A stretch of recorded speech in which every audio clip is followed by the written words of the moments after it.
그런데 술에 취한 듯한 시어머니의 목소리가 그 따뜻한 공기를 갈랐습니다.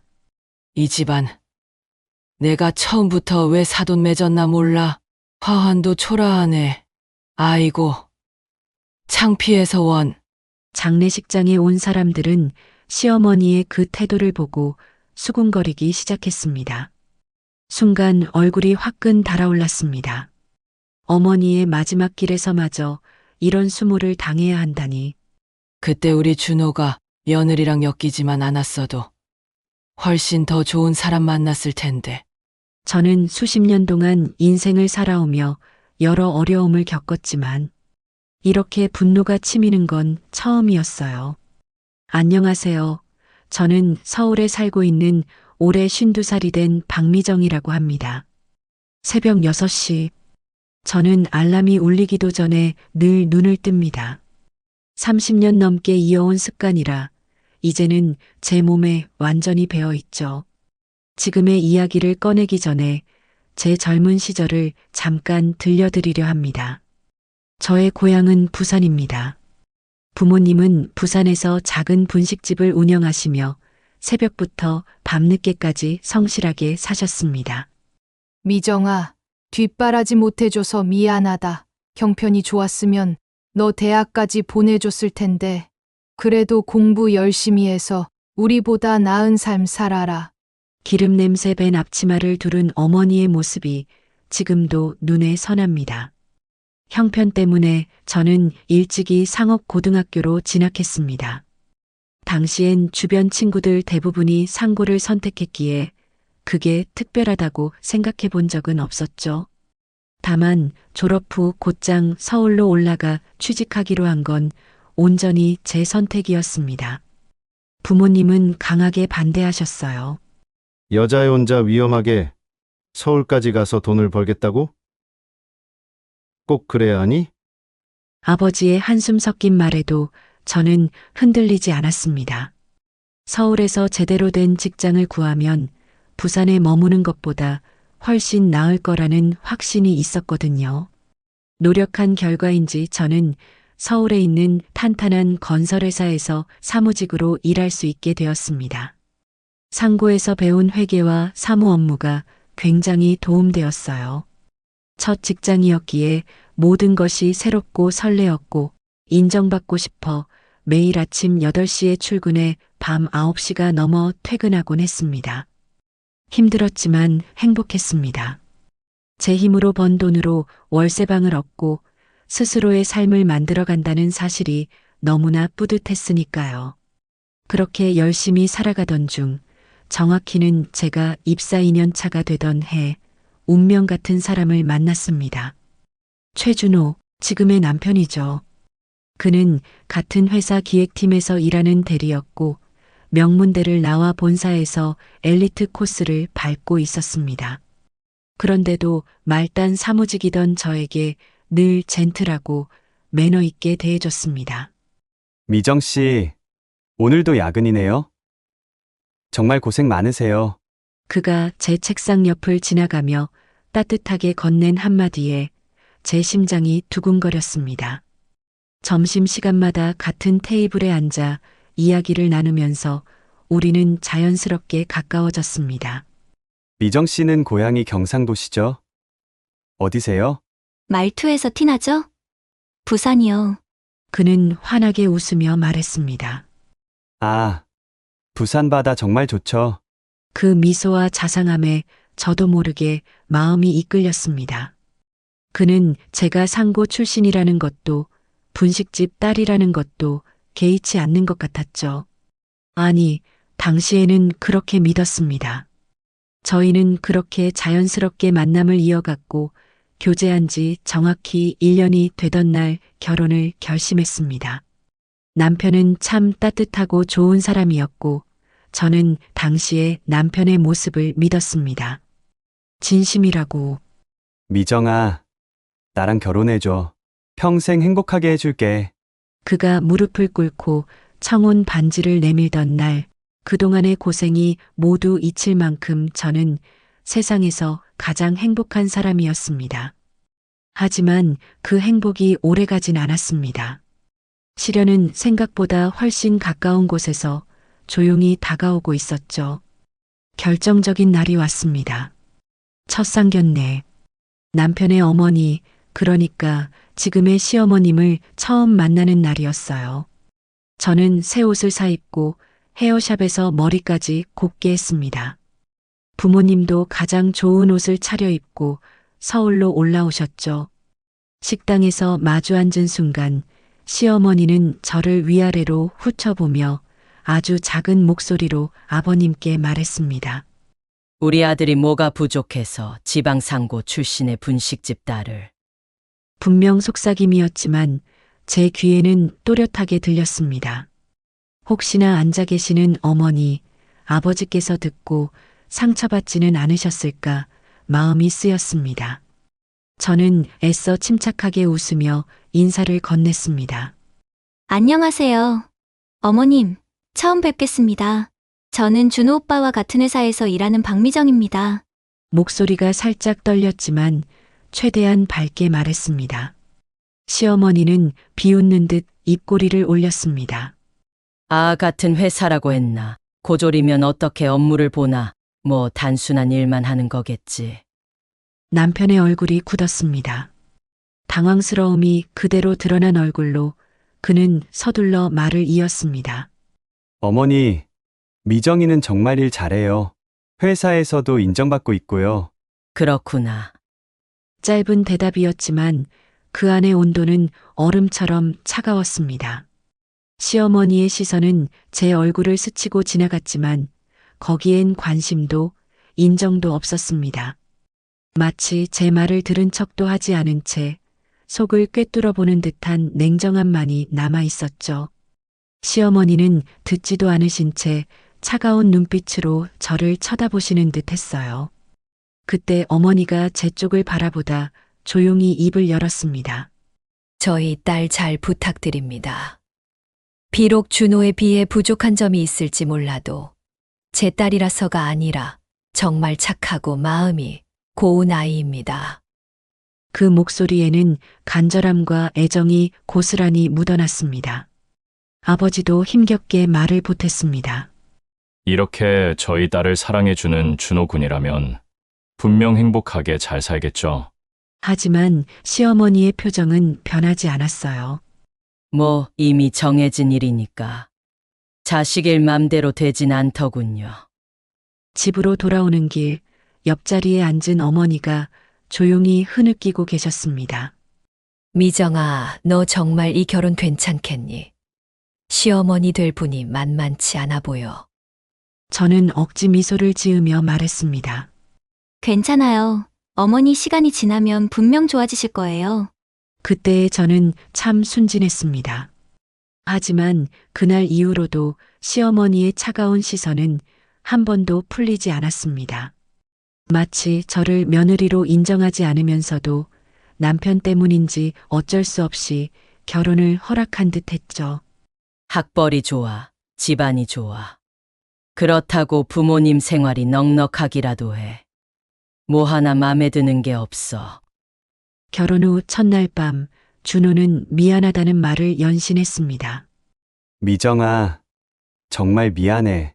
엄마가 원래 성격이 까다로우셔. 하지만 저는 괜찮다고 시간이 지나면 어머니도 마음을 여실 거라고 믿었어요. 괜찮아요. 저도 열심히 해서 인정받을게요. 준호가 제 손을 꽉 잡았습니다. 고마워. 미정아, 정말 고마워. 그때만 해도 우리의 사랑이 모든 걸 이겨낼 수 있다고 믿었습니다. 하지만 그것은 시작에 불과했습니다. 진짜 시련은 이제부터였으니까요. 결혼 초반 10년. 그 시간만큼은, 아니 적어도 저는 그렇게 믿고 싶었습니다. 겉으로 보기엔 평온했으니까요.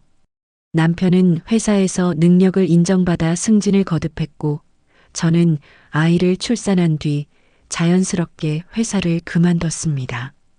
친정에 금전적으로 보탬이 되지 못하는 건 마음에 걸렸지만 아이를 키우고 남편을 뒷바라지하는 일은 의외로 제 적성에 맞았습니다.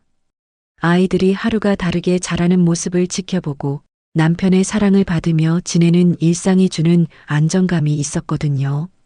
시어머니도 그때만큼은 저에게 노골적인 적대감을 드러내진 않으셨습니다. 하지만 대화의 중심에는 언제나 남편에 대한 사랑과 자랑이 가득했죠. 역시 우리 아들은 달라. 명문대 출신은 다르다니까. 능력도 있고. 그 말 속에는 은근한 우월감이 배어 있었고 제 몫의 노력이나 공로는 단 한 번도 언급되지 않았습니다. 마치 남편의 성취와 삶이 온전히 혼자 이룬 것처럼요. 저는 매일 새벽 6시에 일어나 집안일을 하고 아이들과 남편, 시어머님의 식사를 챙겼습니다. 식구가 늘어날수록 힘은 배가 되었지만 참을 만하다고 생각했어요. 조금만 더 참고 지내면 언젠가는 시어머니도 나를 인정해 주시겠지. 그렇게 믿었습니다. 하지만 운명은 저희를 가만두지 않았습니다. 그날은 평범한 금요일 오후였습니다.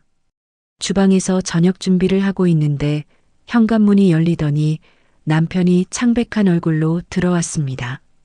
평소보다 훨씬 이른 귀가였죠. 여보, 무슨 일이야? 얼굴이 왜 그래?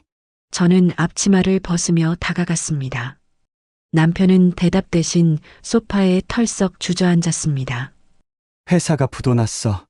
그 한마디에 머릿속이 새하얘졌습니다. 뭐라고? 여러 가지 문제가 있었는데 결국 버티질 못했어.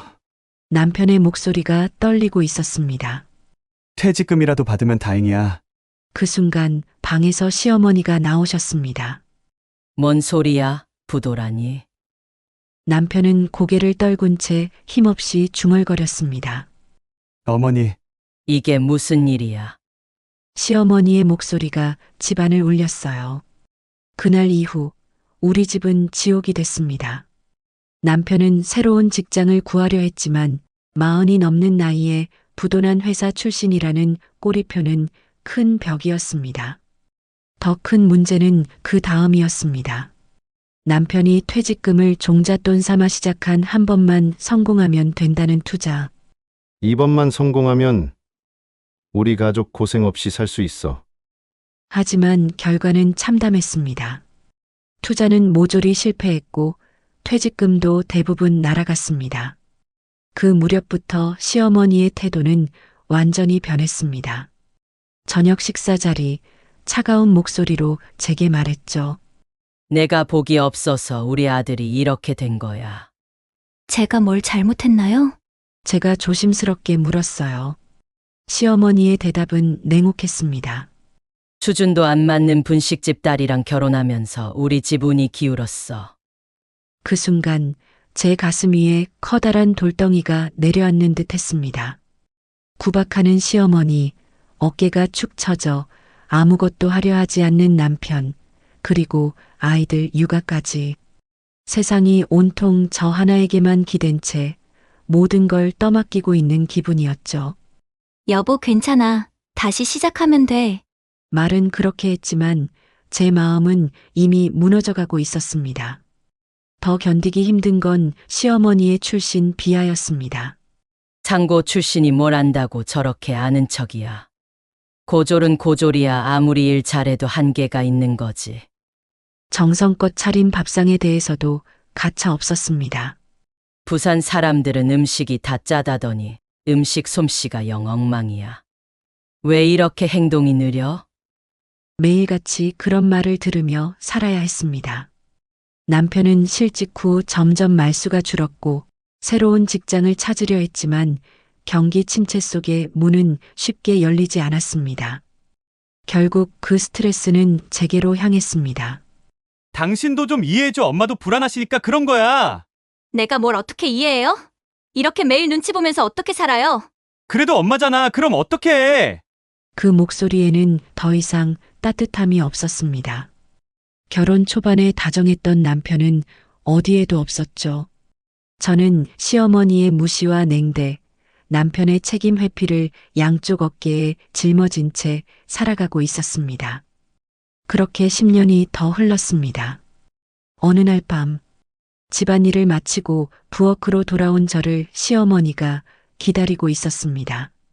그 눈빛은 이미 싸늘하게 식어 있었습니다.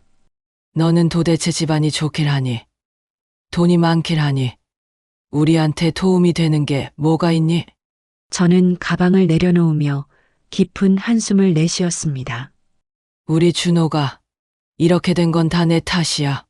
너 아니었으면 지금쯤 날개 달고 더 높이 날았을 거야. 그 순간 제 안에서 무언가 툭 끊어졌습니다. 아무리 잘해도, 아무리 이 집의 모든 일을 책임져도 나는 영원히 상고 출신 분식집 딸로만 불릴 뿐이라는 걸. 내 노력도, 내 능력도, 내 희생도 이 집에서는 아무 의미가 없다는 걸. 그날 밤 방 안에 홀로 앉아 눈물을 흘렸습니다. 20해 동안 꾹꾹 눌러 삼켜왔던 모든 것들이 한꺼번에 터져 나왔습니다.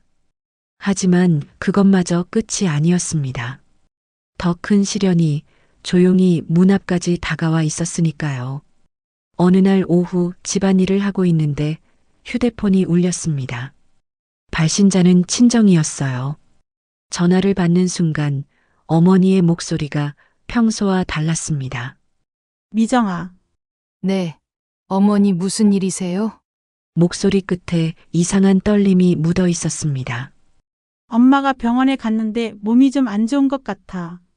순간 심장이 멎는 듯 했습니다. 어디가 안 좋대요? 간에 뭔가 있다고 해. 큰 병원에서 다시 검사해 보라고 하더라. 전화를 끊고 난 뒤 저는 한참을 멍하니 앉아 있었습니다.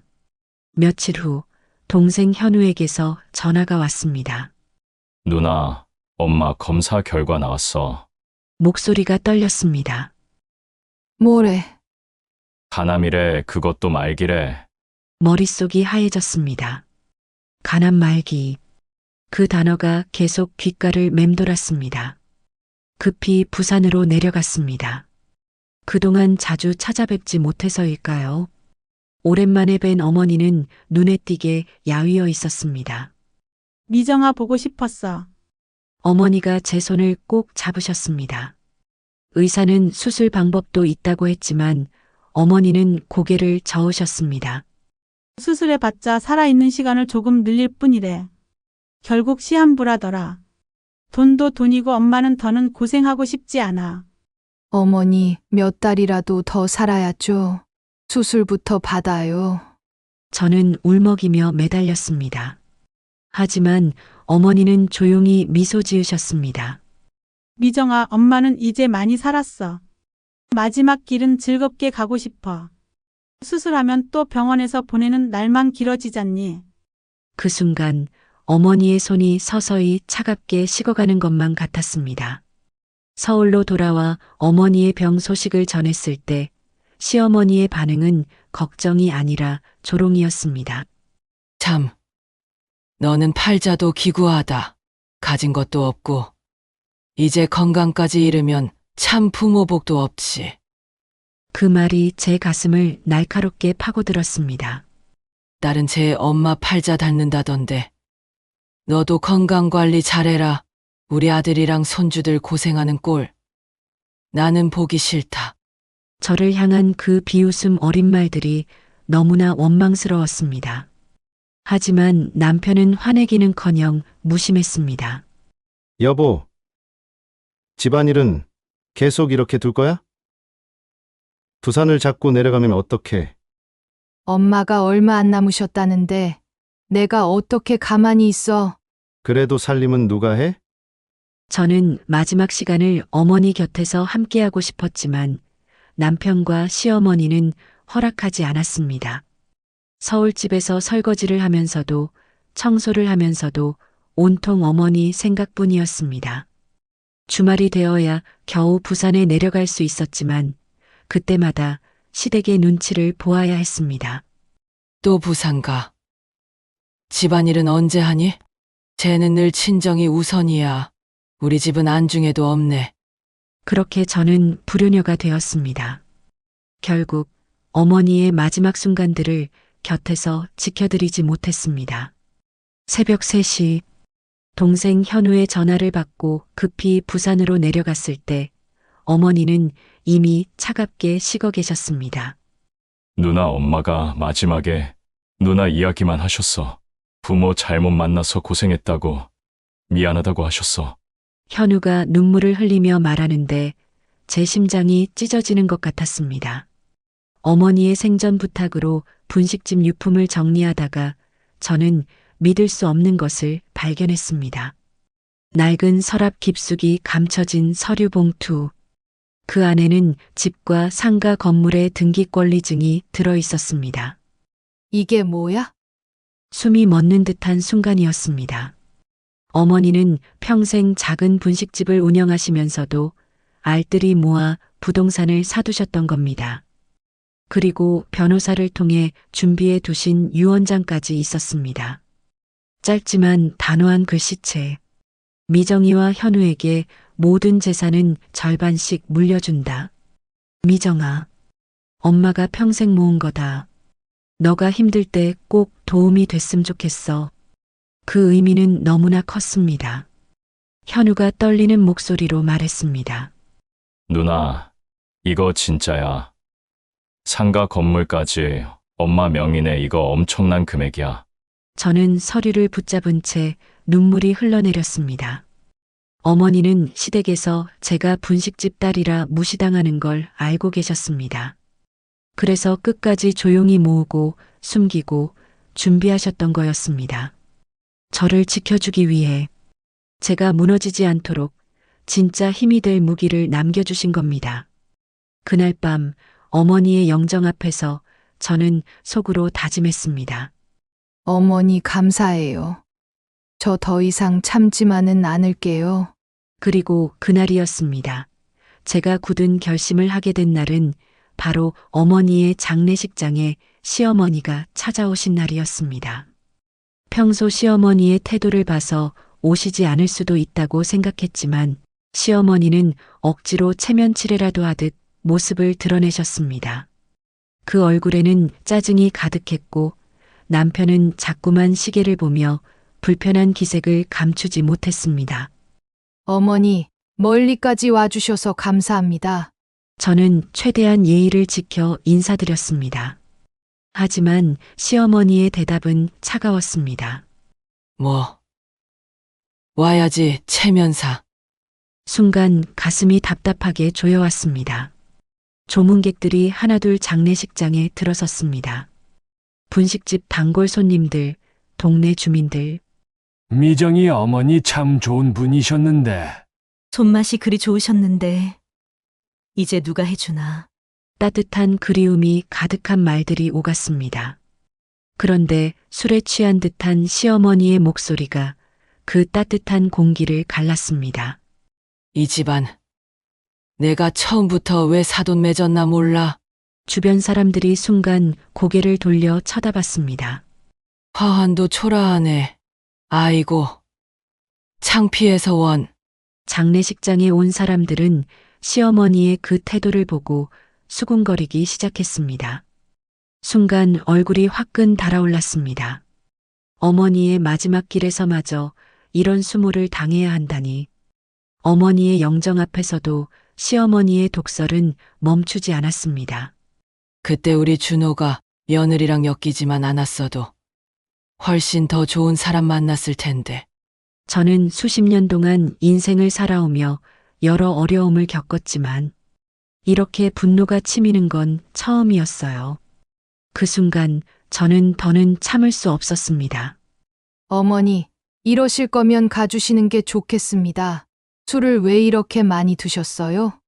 떨리는 목소리로 겨우 말했지만 남편이 제 팔을 붙잡으며 속삭였습니다. 여보, 그만해. 엄마가 약주를 과하게 하신 거잖아.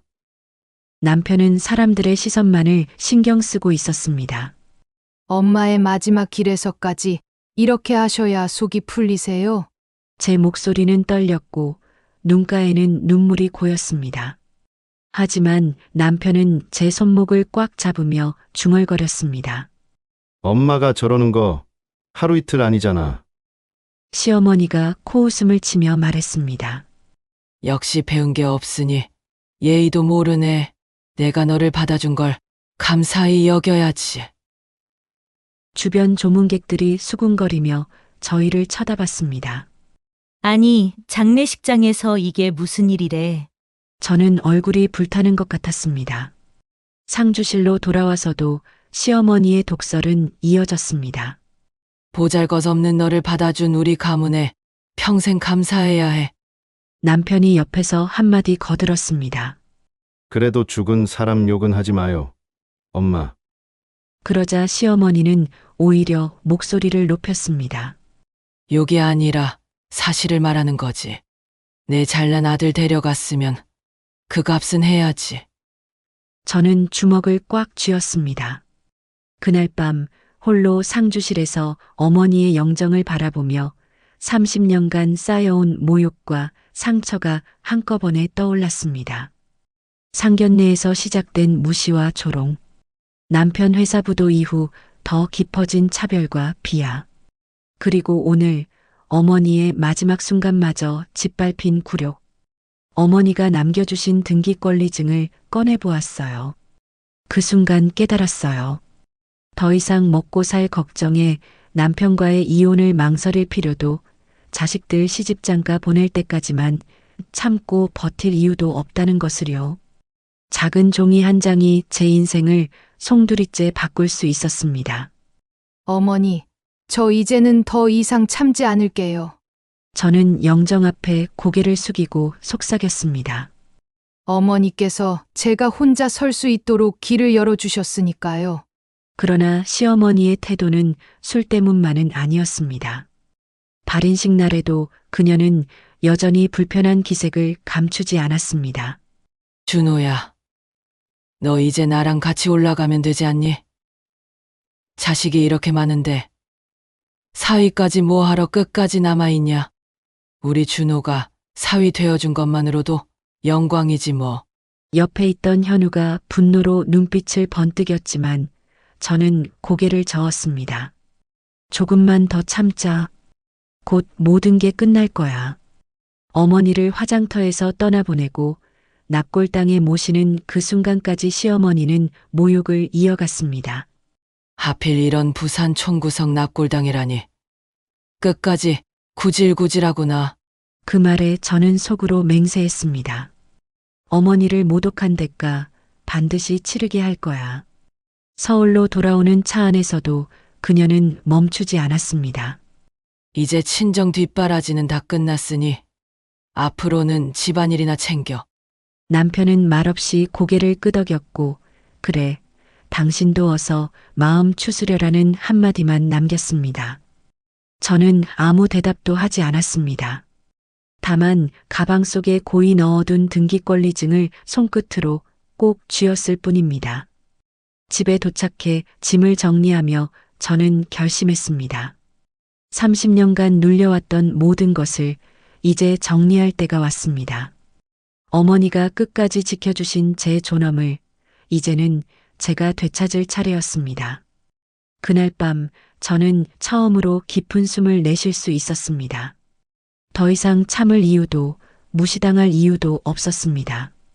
어머니가 남겨주신 마지막 선물 덕분에 저는 마침내 자유로워질 수 있었습니다. 장례를 마치고 서울로 돌아온 다음 날 저는 곧장 변호사 사무실을 찾아갔습니다. 수십 년 동안 꾹 눌러 참아왔던 시어머니의 모욕과 갈등, 그리고 그 모든 순간에 저를 지켜주지 않고 오히려 묵인하며 동조했던 남편. 저는 이제 그를 유책 배우자로 법정에 세우고 싶었습니다. 변호사님, 이런 경우에도 남편을 유책으로 삼을 수 있을까요?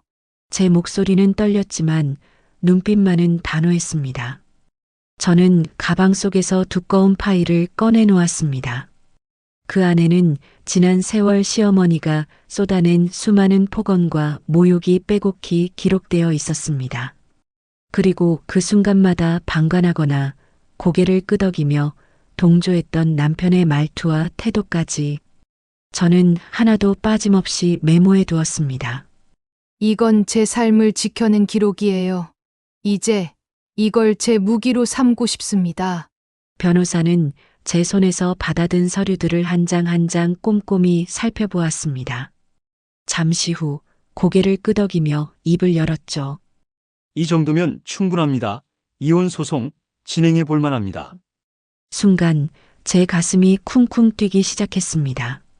30년 동안 시어머니와 남편에게 짓눌려왔던 정서적 학대에서 벗어나 드디어 자유를 찾을 수 있다는 생각만으로도 가슴이 벅차올랐습니다. 다만 이대로 진행해도 괜찮으시겠습니까? 후회하지 않으시겠어요? 변호사의 걱정스러운 눈빛이 제 얼굴을 응시했습니다. 저는 단호하게 고개를 끄덕였습니다. 후회라니요. 저는 오히려 이 결정을 빨리 하지 못한 제 아까운 날들이 후회됩니다. 지금은 오히려 개운할 따름이에요. 제 목소리는 단단했고 더 이상 흔들림이 없었습니다. 며칠 뒤 집으로 돌아온 저는 시어머니와 남편 앞에 섰습니다. 그리고 두 손으로 단단히 쥔 서류 봉투를 꺼내 그들 앞에 내밀었습니다. 뭐야? 이게? 남편이 의아한 표정으로 물었습니다. 열어봐. 제가 차분하게 말했어요. 남편은 아무렇지 않은 표정으로 봉투를 열었습니다. 그러나 서류를 확인하는 순간 얼굴이 얼어붙었습니다. 이게 뭐야? 시어머니가 서류를 낚아채더니 목청을 높였습니다. 재산 분할 및 위자료 청구 요청서. 이게 무슨 망발이야? 저는 차분히 대답했습니다. 수십 년간 받아온 모욕과 정서적 학대, 그리고 제가 감당해온 모든 희생 이제는 정당하게 보상받아야 하지 않겠습니까? 우리 준호가 이혼을 요구하는 것도 아닌데 내가 감히? 너 따위가 감히 이혼을? 시어머니의 목소리는 히스테리컬하게 떨렸습니다. 저는 그 앞에서 30년 만에 처음으로 목소리를 높였습니다.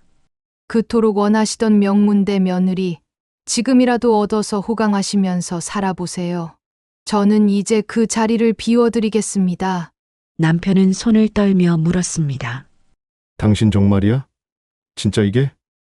당신과 결혼한 걸 후회하지는 않아요. 당신 덕분에 아이들도 만났으니깐. 하지만 끝까지 무능력한 마마보이로 살 줄은 몰랐습니다. 제 안에 켜켜이 쌓였던 분노가 폭발했습니다. 어머님, 아범네 회사 부도 나고 투자 실패한 게 제 탓입니까? 그건 무능했던 당신 아들 탓이죠. 남편의 얼굴이 순식간에 파랗게 질렸습니다. 저는 이어서 30년 동안 삼켜왔던 말을 내뱉었습니다. 저희 이혼하면 상고 출신인 제 학력도 지방 시골 출신인 제 배경도 더 이상 부끄러워하실 필요 없으시겠죠. 저는 이제 단 한 치의 미련도 없습니다. 내가 아주 끝까지 우리 집안에 먹칠을 하는구나. 시어머니가 악을 쓰듯 소리쳤습니다. 그만하시죠. 저는 그녀의 말을 단호하게 끊었습니다. 더는 듣고 싶지 않습니다. 그리고 서류에 적힌 대로 위자료와 재산 분할 감당하셔야 할 겁니다. 순간 거실은 얼어붙었습니다. 시어머니도 남편도 말문이 막혀 아무 대답도 하지 못했습니다. 여보, 우리 이야기 좀 하자. 이건 너무 갑작스러워. 애들이 알면 얼마나 충격을 받겠어. 남편이 다급하게 말했습니다. 갑작스럽다고요? 제 목소리는 흔들림이 없었습니다. 30년 동안 제가 당한 모욕과 학대를 생각하면 이게 뭐가 갑작스러워요? 잠시 숨을 고른 뒤 목소리를 더 낮췄습니다. 난 끝까지 참으려 했어. 최소한 애들 결혼할 때까지만이라도. 하지만 우리 엄마 장례식에서조차 그렇게 하셔야 했나요? 시어머니가 떨리는 목소리로 중얼거렸습니다. 그건 내가 평소에 쌓인 게 있어서 실수로. 저는 냉정히 잘라냈습니다. 실수요? 도대체 뭐가 그리 화가 나셨어요? 그 잘난 아들과 시댁은 뭐가 그렇게 대단해서 저를 끝내 무시하며 명문대 며느리만 찾으셨던 겁니까?